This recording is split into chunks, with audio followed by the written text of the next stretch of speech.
Good morning students.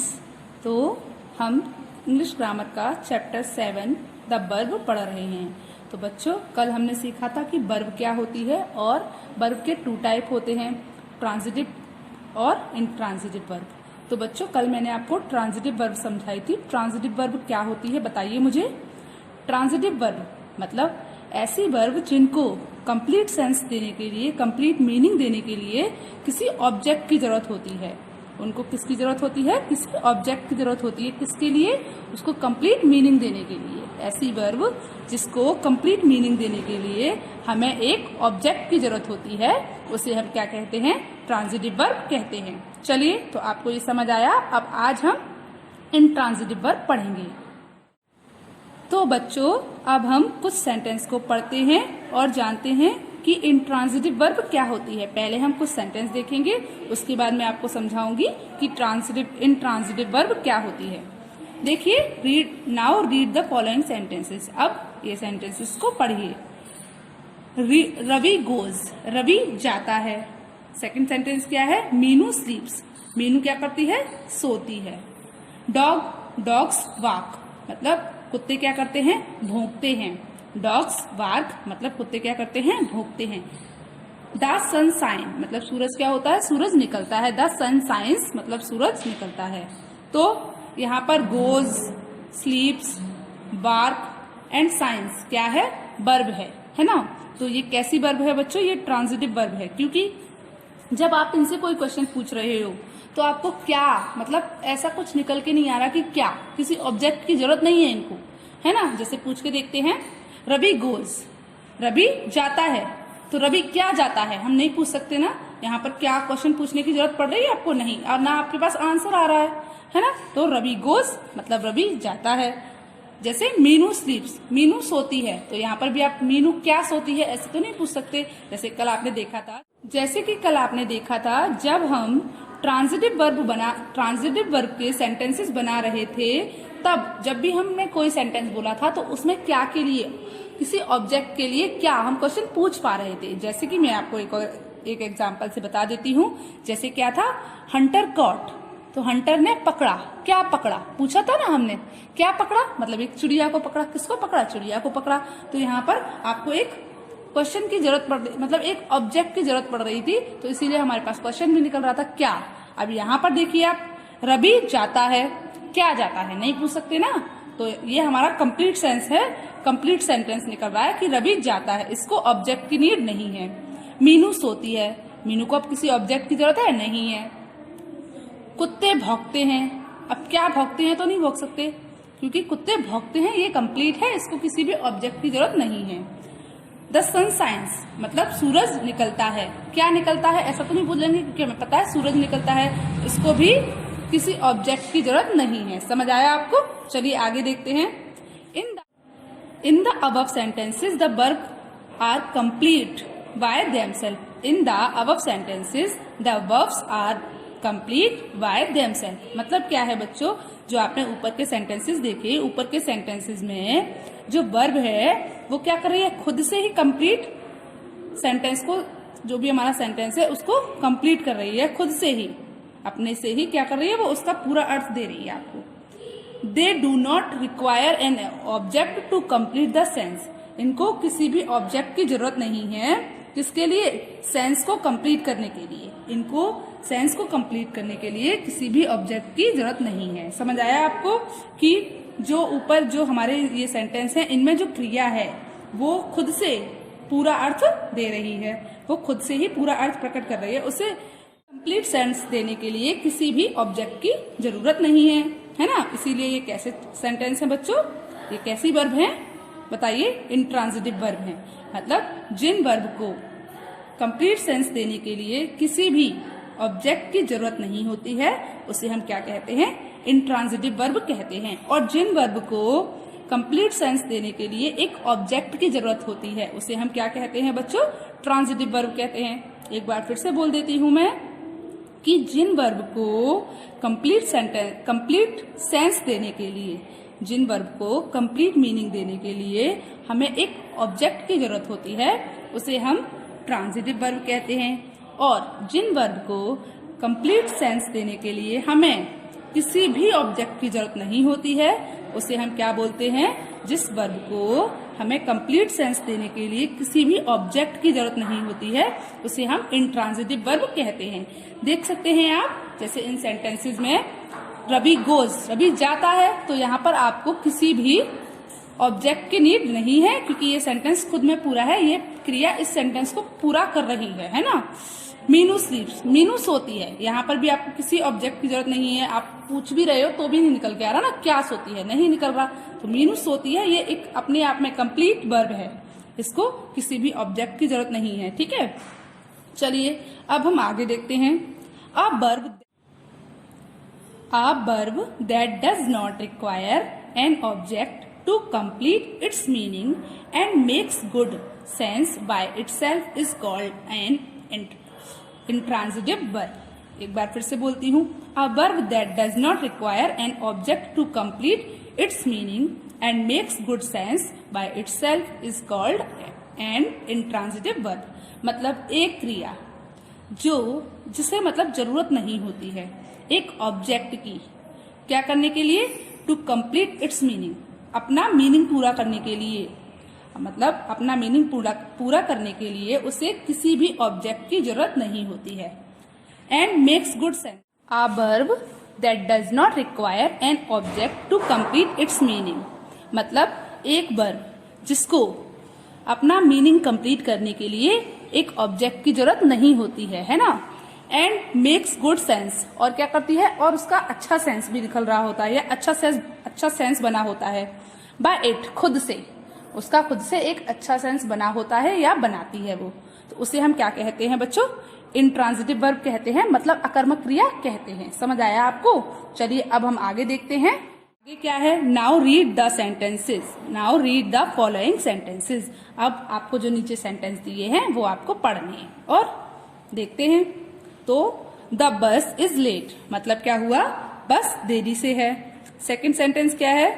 The teacher looked angry, teacher कैसी है? गुस्से में दिखी, शिक्षक गुस्से में दिखी। ठीक है। माई फादर वॉज हैप्पी, मेरे पापा खुश थे। कस्टमर सीम्ड प्लीज्ड, मतलब ग्राहक था जो प्रसन्न लग रहा था, ग्राहक प्रसन्न लग रहा था। ठीक है। अब आपने ये सेंटेंस पढ़े, क्यों पढ़े अब हम वो देखते हैं। The verbs in these sentences, in sentences में जो वर्ब है do not make complete sense, ये क्या? ये कंप्लीट सेंस नहीं दे रही है।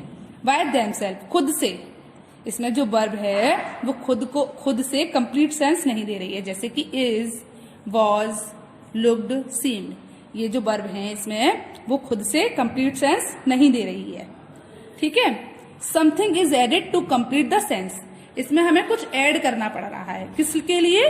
कंप्लीट सेंस लेने के लिए, या कंप्लीट सेंस निकले, इसलिए हमें इसमें क्या करना पड़ रहा है? कुछ ऐड करना पड़ रहा है, मतलब अर्थ को पूरा करने के लिए हमें इसमें कुछ जोड़ना पड़ रहा है, जोड़ा जाता है। ठीक है, देखते हैं। But what is added, what is added is not the object, मतलब क्या है? लेकिन जो इसमें जोड़ा जा रहा है, जो इसमें जुड़ रहा है वो ऑब्जेक्ट नहीं है। जैसे आप देख सकते हो, लेट इसमें जुड़ा, जैसे था द बस इज, तो इससे सेंटेंस कंप्लीट नहीं हो रहा था ना, तो हमने इसमें कुछ जोड़ा। क्या जोड़ा? लेट जोड़ा। तो अब आप बताइए, लेट क्या ऑब्जेक्ट है? क्योंकि ऑब्जेक्ट क्या होते हैं? नाउन और प्रोनाउन ऑब्जेक्ट होते हैं। तो लेट तो नाउन और प्रोनाउन नहीं है ना, लेट क्या है? एडजेक्टिव है, तो ये ऑब्जेक्ट नहीं है ना, तो इसमें हम ऑब्जेक्ट नहीं जोड़ रहे हैं, है ना। सेकंड सेंटेंस देखिए, एंग्री हमने ऐड किया है इसमें, तो एंग्री भी हमारा क्या है? टीचर दिखी, कैसी दिखी? गुस्सा दिखी, एंग्री दिखी, है ना। तो इसमें भी हमने जो एंग्री है उसे ऐड किया है, बट ये ऑब्जेक्ट नहीं है ना। जैसे इसमें हैप्पी हमने ऐड किया है, तो हैप्पी भी क्या नहीं है? ऑब्जेक्ट नहीं है। प्लीज्ड भी ऑब्जेक्ट नहीं है ना। तो but what is added is not the object, लेकिन जो हमने ऐड किया है वो ऑब्जेक्ट नहीं है, जो हमने जोड़ा है इस सेंटेंस में, जैसे कि लेट, हैप्पी, एंग्री, प्लीज्ड, जो हमने जोड़ा है वो क्या नहीं है बच्चों? वो ऑब्जेक्ट नहीं है। Therefore these verb are not transitive, इसीलिए ये क्रियाएं सकर्मक क्रियाएं नहीं है। इसीलिए ये जो है ये क्या है? ये सकर्मक क्रियाएं नहीं है। आपको समझ आया कि ये जो क्रिया है ये सकर्मक क्रिया नहीं है। क्यों नहीं है? क्योंकि इनको किसी भी ऑब्जेक्ट की जरूरत नहीं है। यहाँ ऑब्जेक्ट नहीं जुड़ा, यहाँ पे एडजेक्टिव जुड़ा है या कुछ और जुड़ा है ना, तो यहाँ पर ऑब्जेक्ट नहीं जुड़ा, इसीलिए ये सकर्मक क्रिया नहीं है। These sentence need complement to from such sentences. क्या कह रहे हैं, इन वाक्यों को जरूरत है कॉम्प्लीमेंट की, टू फॉर्म सच सेंटेंसेस, मतलब इनको ऐसा दिखाने के लिए इनको किसी कॉम्प्लीमेंट की जरूरत है, इनको किसी पूरक की जरूरत है। मतलब ये सेंटेंस को कंप्लीट करने के लिए हमें किसकी जरूरत है, किसी कॉम्प्लीमेंट की जरूरत है। कि टीचर कैसी दिखी आपको, गुस्सा दिखी, ठीक है। ग्राहक कैसा लगा आपको, प्रसन्न लग रहा था। बस कैसी थी, बस लेट थी। मेरे पापा आपको कैसे दिख रहे थे, खुश दिख रहे थे, है ना। तो यहाँ पर इस सेंटेंस को कंप्लीट करने के लिए हमें किसकी जरूरत है, किसी कॉम्प्लीमेंट की नहीं है। समझ आया आपको बच्चों। चलिए आगे देखते हैं। Subjects and verbs must agree, मतलब सब्जेक्ट और वर्ब बहुत जरूरी होते हैं। मस्ट एग्री, सब्जेक्ट को वर्ब चाहिए और वर्ब को सब्जेक्ट चाहिए, ठीक है। देखिए, when the subject is singular तो the verb also has to be singular. मतलब क्या है, जब सब्जेक्ट सिंगुलर होता है तो वर्ब भी सिंगुलर ही यूज की जाती है। अगर सब्जेक्ट सिंगुलर है तो हम वर्ब कैसे यूज करेंगे बच्चों, हम वर्ब भी सिंगुलर ही यूज करेंगे। हम प्लूरल वर्ब यूज नहीं कर सकते। जब हमारा सब्जेक्ट सिंगुलर है तो उसके लिए हम वर्ब कैसी लगाएंगे, सिंगुलर लगाएंगे। ओके, चलिए जैसे एग्जाम्पल देखिए, the girl has a doll. तो देखिए, जो गर्ल है वो अकेली है, तो हमारा जो सिंगुलर है वो भी क्या है, हैज। जो हमारी वर्ब है वो क्या है, हैज, मतलब सिंगुलर वर्ब हो गई। चलिए अगला देखिए, when the subject is plural the verb also has to be plural. अगर आपका सब्जेक्ट प्लूरल है, अगर आपका सब्जेक्ट कैसा है बच्चों, प्लूरल है, मतलब बहुवचन में है, तो जो आपकी वर्ब लगेगी वो भी कैसी लगेगी, प्लूरल लगेगी, मतलब बहुवचन में लगेगी। जैसे देखिए, द गर्ल्स, अब यहाँ पर गर्ल्स जो है वो प्लूरल है, तो हमारी हेल्पिंग वर्ब क्या लगी है लगी है ना। तो हमारी जो वर्ब है वो भी क्या लगी है, हैव लगी है। तो हैव हमारी प्लूरल वर्ब है, और हैव की जब सिंगुलर लगाते हैं तो क्या लगाते हैं, हैज लगाते हैं। तो the girl has a doll, तो यहाँ पर गर्ल सिंगुलर है, तो उसके लिए हमारी जो वर्ब लगी है वो भी कैसी लगी है बच्चों, सिंगुलर लगी है। और जब हमारा सब्जेक्ट है वो प्लूरल है तो वर्ब भी हमारी कैसी लगी है बच्चों, प्लूरल लगी है। एक बार फिर से बोलती हूँ, अगर हमारा सब्जेक्ट सिंगुलर होता है तो हमारी वर्ब भी सिंगुलर होती है। अगर हमारा सब्जेक्ट प्लूरल होता है तो वर्ब भी हमारी कैसी होती है बच्चों, प्लूरल होती है। जैसे कि आप देख सकते हैं, तो गर्ल है तो सिंगुलर सब्जेक्ट है, तो उसके साथ वर्ब भी सिंगुलर ही लगी है।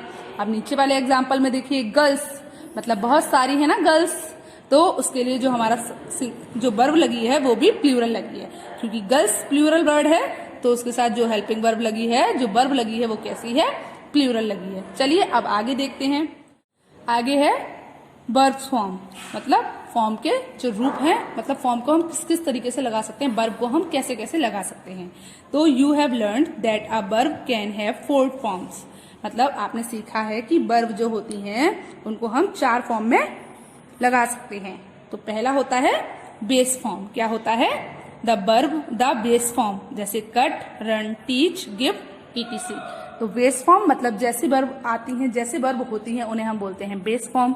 जैसे cut, run, teach, give, play, dance, ऐसी वर्ब तो आपने देखी है ना। तो ये सब हमारी कौन सी फॉर्म में है, वर्ब बेस फॉर्म में है, मतलब बुनियादी फॉर्म में है। ठीक है, चलिए आगे देखते हैं। सेकंड पॉइंट क्या है बच्चों, द एस और ईएस फॉर्म, द एस और ईएस फॉर्म। तो ये आप देखते हो कि जब हम प्रेजेंट इंडेफिनिट टेंस बनाते हैं तो जब हमारा सिंगुलर कोई सब्जेक्ट होता है तो उसके साथ हम वर्ब में एस या ईएस लगाते हैं। तो सेकंड फॉर्म जो है हमारी वो प्रेजेंट इंडेफिनिट टेंस में यूज होती है, देखा है ना आपने। तो हम वर्ब के साथ एस लगाते हैं या फिर ईएस लगाते हैं, जैसे कट्स, रन्स, टीचेस, गिव्स, और भी बहुत सारे हो सकते हैं ना, कैचेस। तो ये हमारी कौन सी फॉर्म है बच्चों, एस और ईएस फॉर्म। तो आपने ये तो प्रेजेंट इंडेफिनिट टेंस में बहुत अच्छे से देखी हुई है ना, कि जब हमारा सब्जेक्ट सिंगुलर होता है तो हम इस फॉर्म का यूज करते हैं, एस और ईएस फॉर्म का। चलिए अगला देखते हैं। द, जो हमारी थर्ड फॉर्म है वो है द इंग फॉर्म, मतलब द आईएनजी फॉर्म। कौन सी फॉर्म, आईएनजी फॉर्म। जैसे किसी भी वर्ड के आगे जब हम आईएनजी लगाते हैं, जो कि आप देखते हो present continuous, past continuous, future continuous, इन सब में आप देखते हो ना आईएनजी लगता है ना हमारी वर्ब के साथ। जैसे cutting, running, teaching, giving, washing, bringing, है ना। तो ये सब क्या है, हर वर्ब के साथ क्या लगा है, आईएनजी लगा है, ठीक है। और अगर कोई जैसे कटिंग तो डबल टी हो गया, रनिंग तो डबल एन हो गया, ऐसा भी होता है। तो ये कौन सी फॉर्म है बच्चों, आईएनजी फॉर्म। चलो फोर्थ है हमारी पास्ट टेंस फॉर्म। क्या है, पास्ट टेंस फॉर्म। आपको पता है जो हमारी फॉर्म्स होती हैं वो 3 तरीके की होती हैं, फर्स्ट, सेकंड, थर्ड फॉर्म।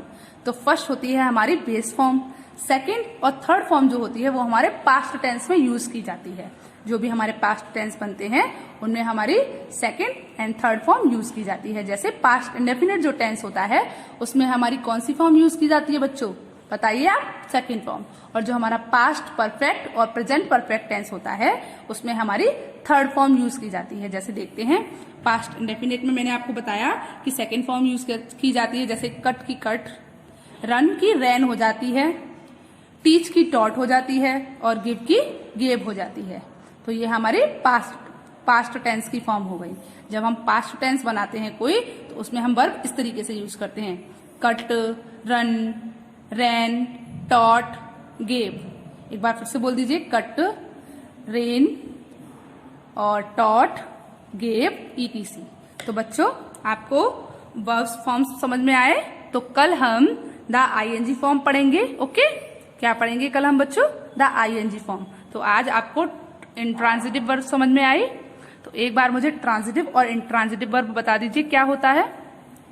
पहले ट्रांजिटिव वर्ब, वे क्रिया जिनको, मतलब वे वर्ब, वे क्रिया जिनको अपना सेंस कंप्लीट करने के लिए, मतलब अपना पूरा अर्थ कंप्लीट करने के लिए किसी ऑब्जेक्ट की जरूरत होती है, उसे हम क्या कहते हैं बच्चों, ट्रांजिटिव वर्ब कहते हैं, है ना।